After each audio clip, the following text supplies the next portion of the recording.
Hey traders, Andrew Keen from AlphaChart.com. We saw a big institutional buyer here in LUV, so I'm just going to pull this up real quick and see the volume versus open interest. So next week, 41.5 calls here in LUV. A lot of upside calls being bought in the airline space. So let me pull this up here. As we see, 5,000 of these traded. Open interest was about 25. If we go back in here, as we see, so LUV is one that trades pretty well on unusual option activity. I think LUV heads higher. Let's look at it here on the daily chart here in LUV. Institutional order flow in the option market in this name. So LUV, we can see here, trader buys the 41.5 calls for next week.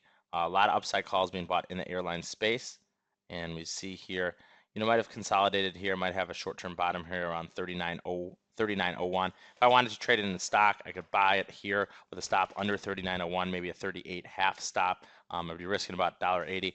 Targets would be 45 cents to the upside, 90 cents to the upside, $1.35 to the upside, and then $1.80 to the upside. If I want to trade it through the option space, I could sell out of the money put spreads, or I could buy next week 41.5 calls. So this is a look at LUV, big institutional buyer of airline stocks. I think the stock goes higher here, even though the chart is really weak. Thanks, guys, and we'll run it back tomorrow.